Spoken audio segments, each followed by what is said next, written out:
Buenas noches. Puede anotarse que hoy, viernes 1 de abril de 2022, la pandemia de COVID quedó en el pasado. Cobró más de 500,000 de vidas, eso es lo que ha cobrado hasta el momento, pero la tragedia es cosa del pasado. En la Ciudad de México se le dice adiós al cubrebocas obligatorio y la Ciudad de México celebra así el final de la pandemia. Suerte.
Eso que vemos en ese bar está ocurriendo a, pues, ¿qué será? Unos 2, 3 kilómetros de aquí, en el sur de la Ciudad de México, cerca del campus de Ciudad Universitaria. Suerte a la ciudad y suerte también a la selección mexicana. Parece que la va a necesitar. Hoy se llevó a cabo el sorteo del Mundial de Qatar, que va a comenzar en noviembre, y estos van a ser los rivales de México, Argentina, ni más ni menos que Argentina, Arabia Saudita y Polonia, los rivales de México. México va a jugar contra estos equipos, va a jugar primero contra Polonia, luego contra Argentina y finalmente contra Arabia Saudita. Ahí están los horarios: 22 de noviembre, 26 y 30 de noviembre. ¿Estamos perdidos, Javier? Buenas noches. Sí, ¿Estamos perdidos? ¿Quieres la buena o la mala? ¿Estamos perdidos? No estamos perdidos, pero el quinto partido es prácticamente imposible. O sea, el punto de referencia es el quinto partido no va a haber. Vamos a lo mismo de siempre. Quiero decir que si la selección juega como cerró el octagonal, no hay manera de ganarle ni siquiera a Arabia.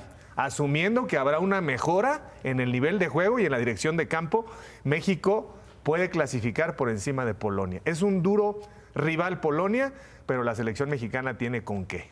Yo creo que México es segundo lugar de grupo y clasifica, pero después va contra Francia o Dinamarca y ahí no hay forma, no hay manera. México lleva 8 mundiales consecutivos, este va a ser el octavo, clasificando al cuarto partido. Pero el drama, Ciro, es que deberíamos tener mucho mejor nivel que Polonia. Un país con 3 veces menos población e inversión para el fútbol. Y si nos remitimos al 1978 lejanísimo que nos ganaron, Caminando. ¿Qué ha pasado en este tiempo? Estamos iguales que Polonia. Ese es el drama del fútbol mexicano, no evoluciona.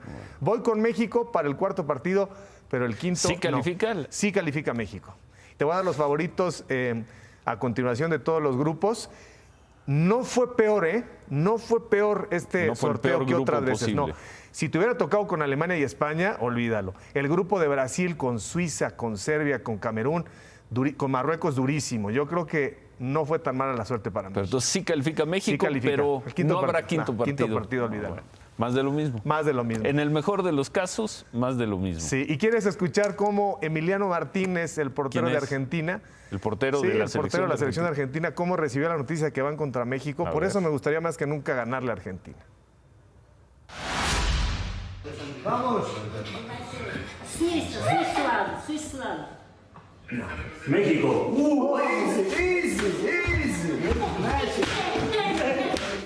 Vamos. Suiza. México. A ver, no entiendo, ¿el que brinca quién es? Es el portero de Argentina. Emiliano Martínez está en la televisión con su chavito viendo el sorteo y dice, nos toca México fácil. ¿Pero es el portero seguro? Sí. ¿Y él subió a las redes? Sí, él subió a las redes. A ver, vamos a volverlo a ver. Vamos. Suiza. México.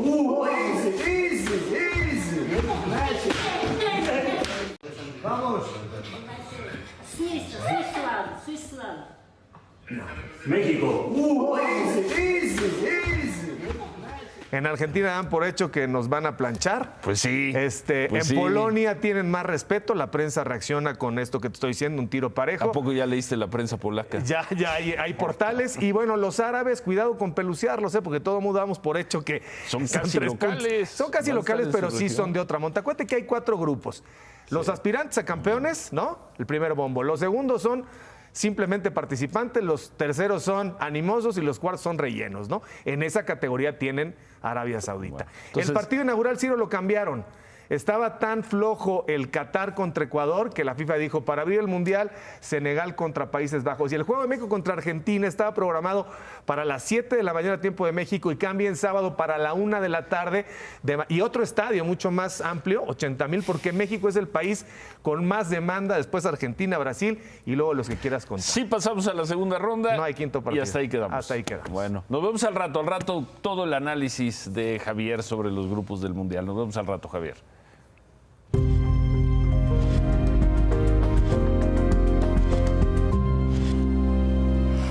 El presidente López Obrador envió una iniciativa de reforma eléctrica a la Cámara de Diputados, lo recordarán, en el último trimestre del año pasado.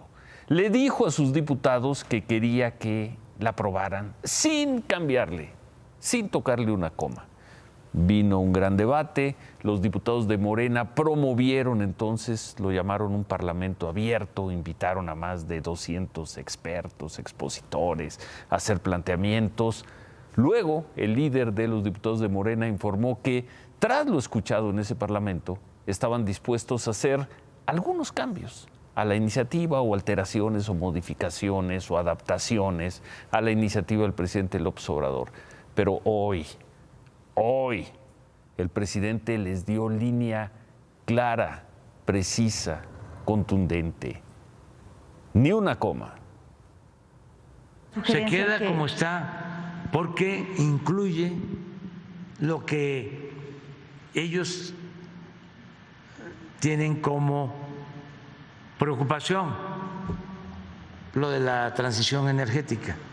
Por eso les vamos a enviar la iniciativa, para que la conozcan bien. La iniciativa, dice el presidente, se queda como está y el presidente quiere que se apruebe en 2 semanas. Cuando el presidente dice ellos, se refiere, en este caso, al gobierno de Estados Unidos. Esto porque ayer funcionarios estadounidenses al menos dejaron la impresión de que habían acordado crear con el gobierno mexicano un grupo de trabajo para, no quedó claro si para revisar, precisar, corregir, fortalecer, enriquecer la iniciativa de reforma eléctrica. Pues resulta que no es así. Y como diría el clásico, que nadie se haga bolas sobre la participación de los estadounidenses. Y sí hubo un planteamiento de que se mantuviese la comunicación y que participara un grupo, pero ellos plantearon eso y yo me quedé callado, no se aceptó. Hay una gran diferencia entre escuchar, informar, conversar, comunicarnos, es mucha la diferencia a imponer un grupo para vigilarnos, observarnos. Eso pues no lo permite nadie. Eso fue en la mañana, el presidente López Obrador diciendo que nada de que Estados Unidos se va a sentar en una mesa de trabajo para revisar la iniciativa presidencial de reforma eléctrica. ¿Qué dijeron los estadounidenses? En la tarde, la Embajada de Estados Unidos en México, difundió comunicado sobre la reunión de ayer del señor John Kerry y el embajador Ken Salazar con el presidente López Obrador. Dice el gobierno de Estados Unidos John Kerry y el embajador Salazar reiteraron las importantes preocupaciones de Estados Unidos y que esas preocupaciones las han planteado sobre los cambios en la política energética de México por esta reforma eléctrica. En esas preocupaciones está incluida la posible violación de las obligaciones del tratado comercial, lo que además pondría en riesgo miles de millones de dólares de inversión potencial en México y además aumento de emisiones de gases de efecto invernadero. Bueno, conclusión, también para que nadie se haga bolas, el gobierno de Estados Unidos le está diciendo al de México que esa iniciativa de reforma eléctrica, a la que el presidente no quiere cambiarle una coma, esa iniciativa violará obligaciones asumidas en el tratado comercial y pondrá en riesgo inversiones de millones de dólares.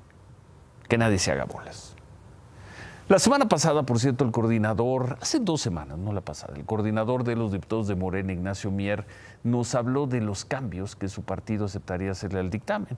Los 2 más importantes son los estímulos fiscales para la transición energética y que los pequeños comercios y hogares podrían generar energía limpia, pues todo parece, a juzgar por lo que dijo hoy el presidente López Obrador, que esos cambios que perfilaba el líder de los diputados de Morena no van a estar en la reforma.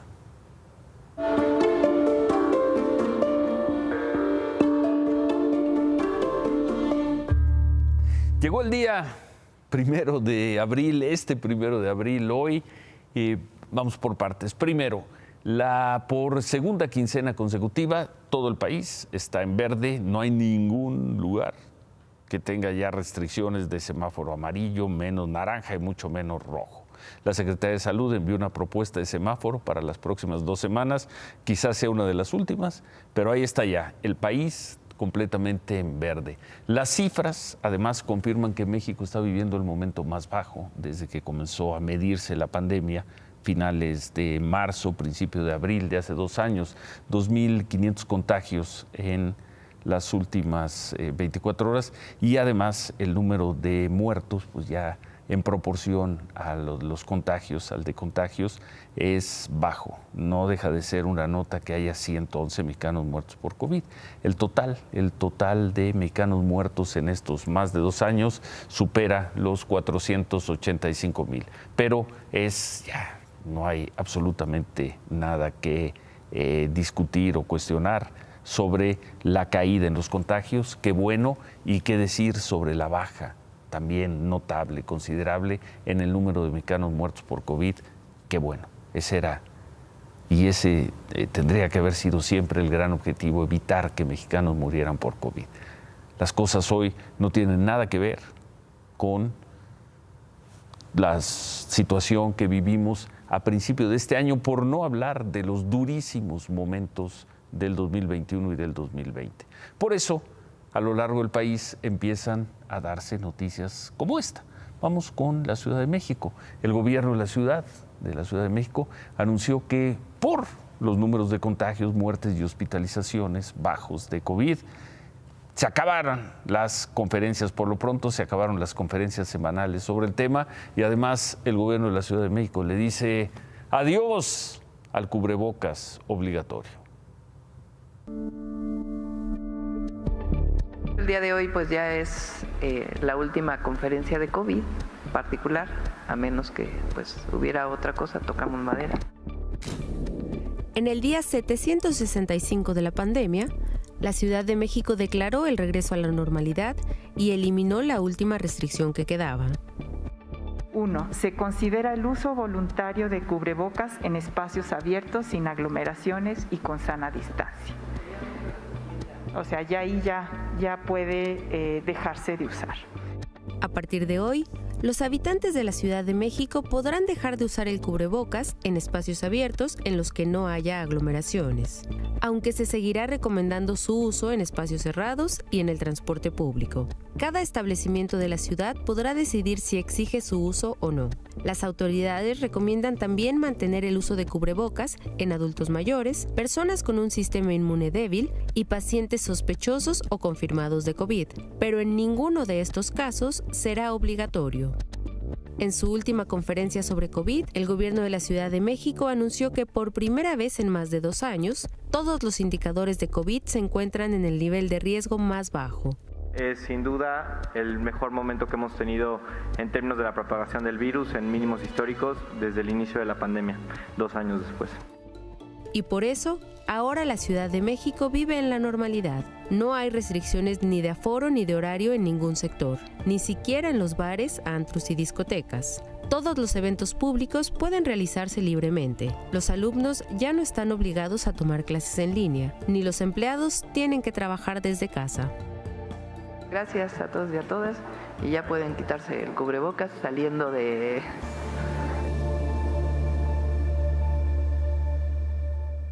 Entonces se acaba el trabajo en casa y dice la jefa de gobierno, se pueden quitar el cubrebocas, ya no es obligatorio, según entendimos, ya no será obligatorio en ningún lugar, será cada comercio, cada lugar de trabajo, cada establecimiento, cada escuela, serán ellos los que determinen si siguen considerando obligatorio en esos lugares cerrados, el uso del cubrebocas.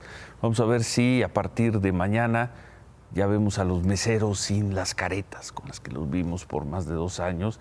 Sí, ya no hay ningún problema para entrar a un comercio sin cubrebocas, para subirse al metro, por ejemplo, sin cubrebocas.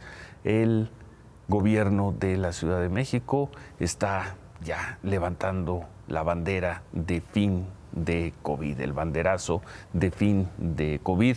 Ojalá sea una decisión acertada y no estemos comunicando pronto, informando pronto otra vez el regreso a las medidas restrictivas. En el Estado de México, la Secretaría de Salud informó que ellos sí mantendrán el uso de cubrebocas como medida preventiva. Vamos a ver cuánto tiempo más. Por cierto, hablando de COVID, la COFEPRIS actualizó la lista de vacunas contra COVID-19 que ya están aprobadas y sorpresa, no lo habían revelado, probablemente lo tenían por ahí, pero no lo habían revelado. Desde el 3 de marzo, hace casi un mes, en esa lista está incluida la vacuna Pfizer para niños desde los 5 años, ya está reconocida, aceptada.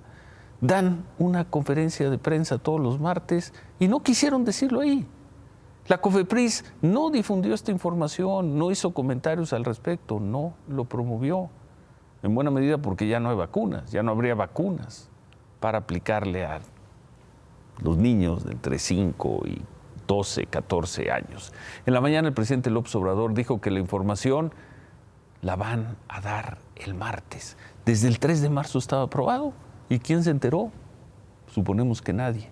Del 3 de marzo al día de hoy se dieron cuando menos. Bueno, no se dieron 4 conferencias de prensa el martes. No se informó nada.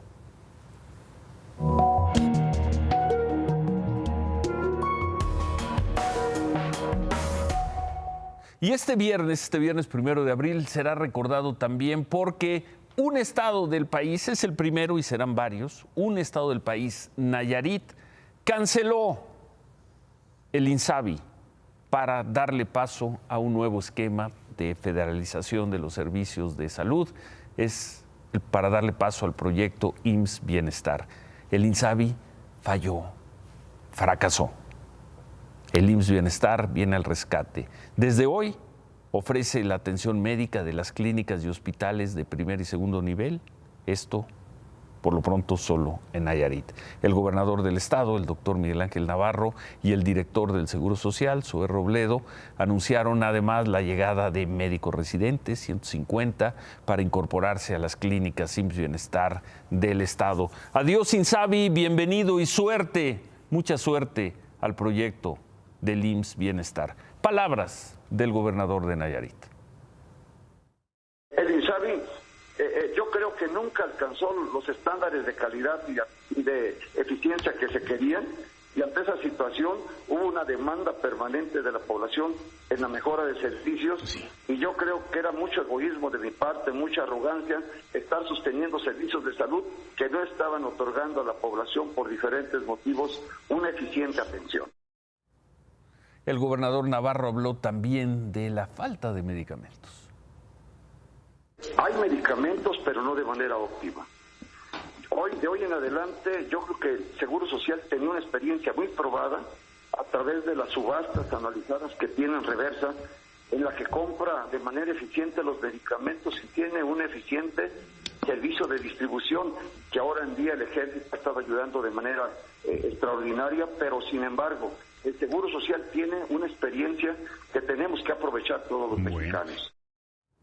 El director del que hasta ayer era el Hospital Civil en Nayarit, hoy ya Hospital IMSS Bienestar, uno de los de mayor demanda en el estado, confió en que este cambio de esquema solucione los problemas de abasto e insumo y servicios que tienen en todo el sector. Hemos tenido nosotros hasta esta fecha problemas de surtimiento de medicamentos, de insumos quirúrgicos, abastos de todos los insumos que te imaginas que se operan aquí dentro del hospital. Y yo espero que ahora con esto todo eso se empiece a solucionar. De hecho, el día de ayer nos llegó un buen cargamento ya de medicamentos. Nayarit, seguirá Colima, Tlaxcala y luego otros estados. Adiós, INSABI. Mucho que revisar. ¿Por qué? ¿Por qué ese desempeño del INSABI durante más de 2 años? Y lo más importante, suerte, mucha suerte al proyecto IMSS Bienestar, que hoy comenzó en Nayarit. El lunes vamos a estar allá en Nayarit, vamos a hacer la crónica y ojalá sea la crónica de un exitoso arranque del proyecto IMSS Bienestar. Ahí va a estar Miriam Moreno, va a estar el equipo de Imagen Noticias. El lunes en la noche estaremos presentando esa crónica.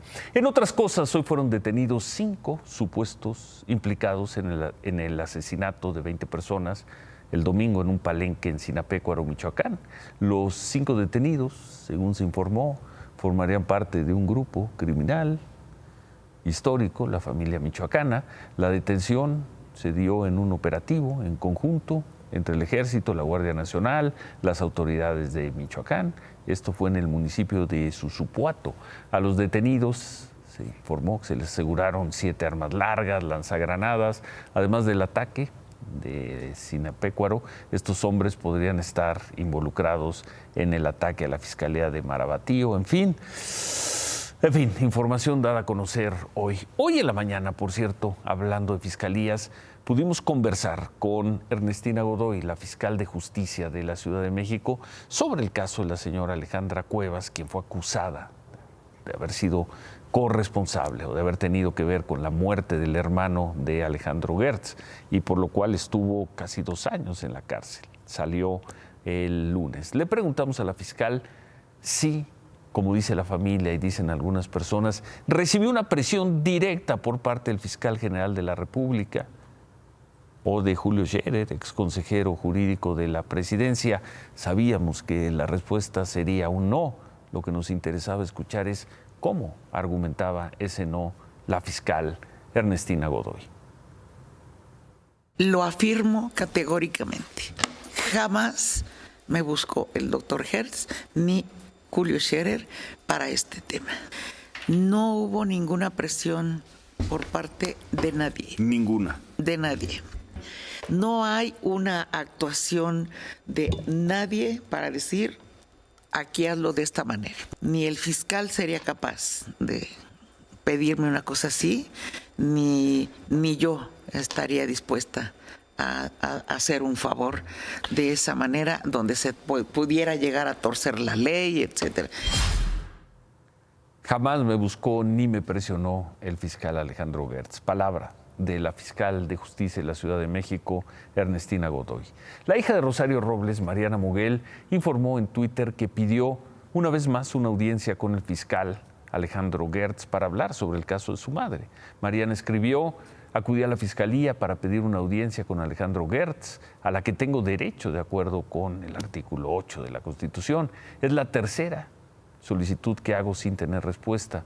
Dejó los otros oficios. En el tuit los puso ahí, uno con primer oficio, fecha de 26 de diciembre, el otro 2 de diciembre y el del día de hoy, la hija de Rosario Robles.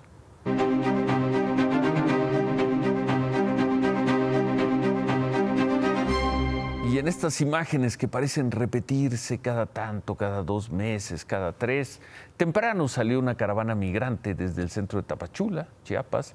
Dicen que llevan meses, son migrantes, llevan meses sin que las autoridades les den papeles para regularizar su situación en México.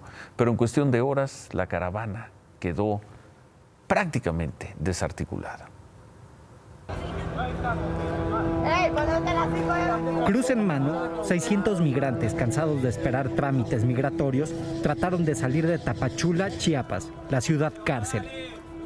Otra vez Chiapas, otra vez migrantes. El Parque Bicentenario de Tapachula fue el kilómetro 0. De ahí caminaron hasta encontrarse con la Guardia Nacional en el ejido Viva México. En ese punto, los migrantes estaban decididos a brincar el primer retén, y lo hicieron, a pesar de los escudos y los agentes federales de migración que ya los esperaban.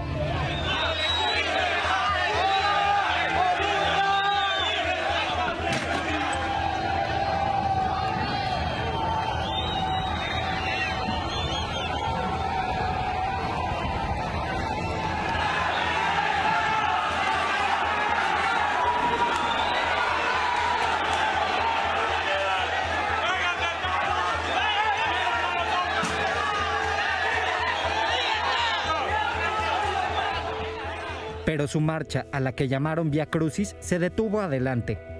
Los migrantes se encontraron con un segundo retén que prácticamente puso fin a esta caravana. Seguimos llamando al diálogo al Instituto Nacional de Migración.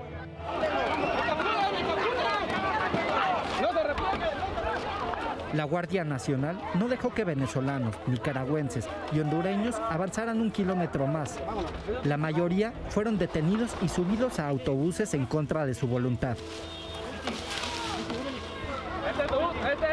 A tu lado, carnal, a tu lado.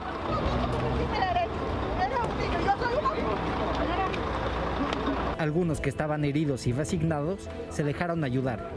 Las autoridades migratorias finalmente los regresaron a Tapachula. Este año parece que nadie deja la ciudad cárcel.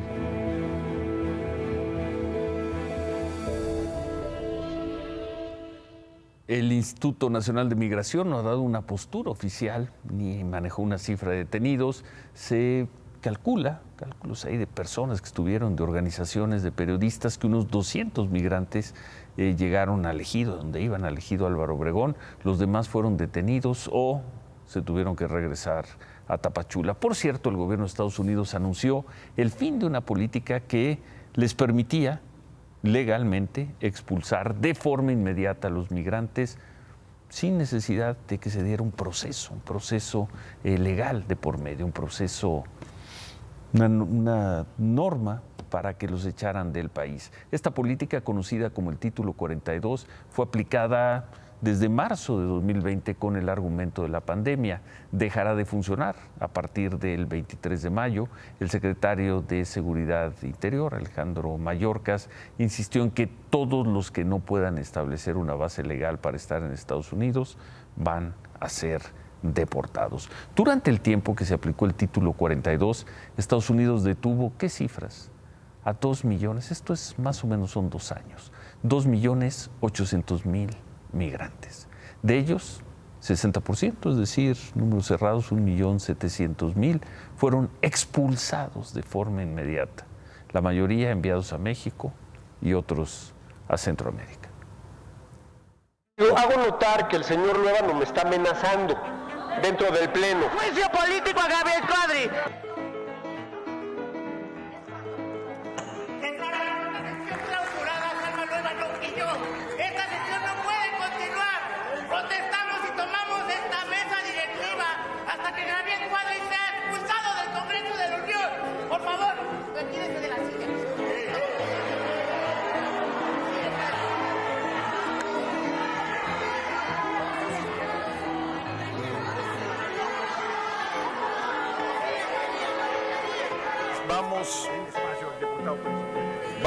Vamos a suspender la sesión. Se decreta un receso.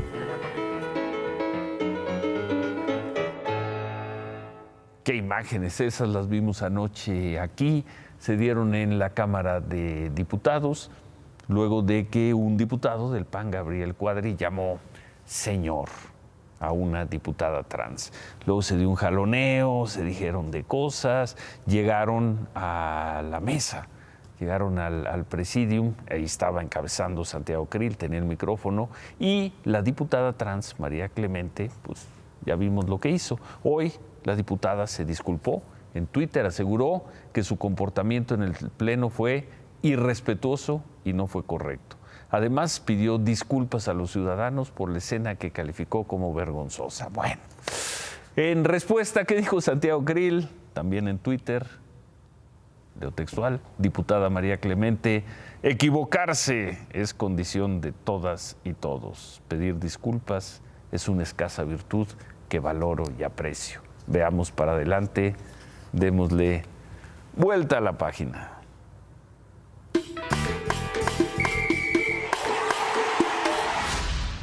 Y vamos, como les dije, a seleccionar a los dos favoritos por grupo. Son estimaciones, no pronósticos, pero nos comprometemos. Grupo A, juega Qatar el anfitrión con Ecuador, Senegal y Países Bajos. Voy con Países Bajos y con Senegal. Se queda fuera el anfitrión de la segunda ronda. Ecuador lo hará bien, pero no le alcanza. Grupo B, aquí la cosa está muy despejada para Inglaterra, que va junto con Irán, Estados Unidos, y el ganador de la repesca de Europa que falta por conocer, Gales contra Ucrania o Escocia. Voy con Inglaterra y con cualquiera de los europeos que clasifique. Grupo C, ya lo dije, Argentina debería quedarse con el primer lugar y México con el segundo. Pero si pasa Polonia sería normal. Y cuidado con pelucear a Arabia Saudita, porque todo el mundo está diciendo que es una victoria para cualquiera de los otros tres.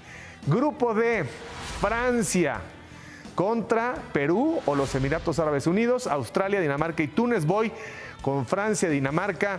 Aquí sí me parece que les quedó muy clara la cosa a ambos. Grupo E, va a jugar España, Costa Rica, Nueva Zelanda y Alemania. También España y la selección de Alemania. Todavía falta conocer a un ganador de la repesca, pero sea quien sea, aquí no hay posibilidad más que para estos dos. En el grupo F, Bélgica tiene viento a favor, va con Canadá, Marruecos y Croacia. Voy con los dos europeos. Grupo G, el de la muerte, Brasil, Serbia, Suiza y Camerún. Voy con Brasil y hubiera elegido a cualquiera de los otros tres, pero me quedo con la selección de Suiza. Y en el H tampoco le hubiera visto buen destino a México, Portugal gana, Uruguay y Corea del Sur. Voy con Portugal y Uruguay gana. Es una gran selección, pero apelo quizá al oficio de los charrúas. Y que tengas buen pronóstico, Javier. Aeroméxico anunció que va a tener una tercera ruta desde el Aeropuerto Internacional Felipe Ángeles. A partir del 1 de mayo van a volar a Puerto Vallarta, además de los dos vuelos que ya tienen, el de Mérida y el de Villahermosa. Vamos a pausa y al regresar, a ver qué dice David Páramo. La Secretaría de Hacienda había dicho que la economía mexicana iba a crecer 4% este año y David Páramo decía que íbamos a crecer 4% y la Secretaría de Hacienda dijo 4% no. A ver qué dice David, regresamos con él.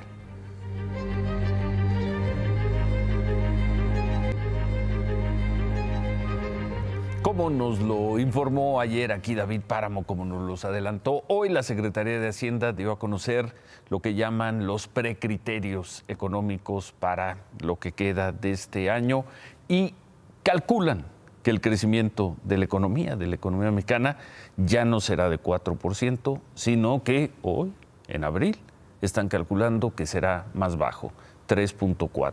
Es decir, el pronóstico del padre del análisis superior, supongo, también se va a ir a la baja.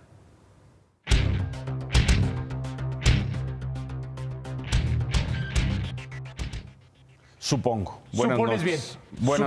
Supones bien, Ciro. Sí. La Secretaría de Hacienda, la última vez que había hecho una estimación del crecimiento económico para este año era 4.1.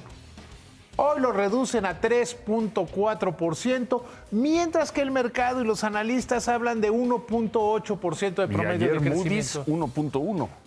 Moody's creo que está demasiado abajo. Sale. Pero como sea, hay un diferencial muy grande. De entrada, adiós al 4%. Eso adiós al 4%. Ya estamos en 3.4 en abril. O sea, no hay manera, de acuerdo con la Secretaría de Hacienda y de acuerdo con los analistas, que se llegue al 4.1%. Eso ya. Por el mantenimiento de las presiones derivadas del COVID, por la inflación muy elevada en el mundo, por la tensión por la guerra, la invasión ya el 4.1, de Rusia. Vámonos al 3.4. ¿Qué significa 3.4 si es que se llega a crecer en esa cantidad? Vamos a suponer, que no, yo, como padre del análisis superior, también corrijo mi estimación. Te la pasamos. Yo calculo 2.7%. Con los datos actuales, 2.7%. Ahora, son pésimos números. Vamos a ver esta gráfica nada más antes de que nos digas qué es lo que viene. Nada más. El crecimiento de los 4 primeros años de los gobiernos anteriores, los de este siglo. Ahí está en pantalla. Los 4 primeros años, y estamos tomando el de Andrés Manuel López Obrador como buena la cifra del 3.4. Que es la última cifra. Si es así, ahí está el gráfico. De los 4 gobiernos en los 4 primeros años, el que menos crecerá será este. Menos 0.3%. Este año en promedio o sea, si tomamos como bueno el dato de 3.4, si tomamos ese dato como bueno, la economía se encogerá en 0.3%. Ya veíamos que el peor resultado en todo el siglo. El peor resultado en todo el siglo y el mejor resultado a Peña, que tanto lo criticaban, que tanto decía la oposición 2.5. que era un tonto, que no sabía de economía, que la economía no aguantaba más, que tenía que renunciar porque no podía con la economía. 2.5 promedio de crecimiento. Y los defensores del actual gobierno van a decir, sí, pero nos tocó el COVID y la... Calderón le tocó la crisis del 2009. Del 2008-2009 y la influenza. O sea, todo mundo... Pero además es como decir, como que un entrenador de la selección mexicana dijera, no, yo perdí en el cuarto partido porque me tocaron unos bien difíciles. Argentina. Me tocó Argentina. Polonia. Arabia Saudita. O sea, uno tiene una misión y es a dónde llegó. Y con el 3.4% de la economía se va a hacer más chiquita en 0.3%. Y hoy, justo hoy, el presidente López Obrador insistiendo en que quiere su reforma eléctrica sin cambios. Malas señales para la inversión. Tú has dicho. Está muerta. Bueno, pero lo vuelve a decir. Pero yo creo que hubo una confusión ayer en la comida. Fue muy larga y se distrajeron. Por un lado, Kerry diciendo, vamos a hacer un grupo de análisis y seguir la reforma. Un equipo. Que no dañe el Tratado de Libre Comercio. Por el otro lado, el presidente dice, no. Cuando dijeron eso, yo me quedé callado. En mi barrio, el que calla otorga. Pero más allá de eso, creo que... pero dijo, va a haber mucha información. A eso se refieren los dos. A que van a trabajar, a que le van a oír mucho y a la lo que se refiere hoy, el comunicado de la Embajada de Estados Unidos es... Esa iniciativa estaría violando el Tratado de Libre Comercio, obligaciones del Tratado de Libre Comercio, y va a alejar millones de dólares de inversión. Eso lo está diciendo con claridad Estados Unidos. Pero México entendió otra cosa. Bueno. México entendió otra cosa. Y con eso, yo creo que vamos a ver quién tiene la razón. Yo sigo pensando que la reforma eléctrica en los términos que está presentada está muerta. Oye, inflación la deja el gobierno en 5.5, sí.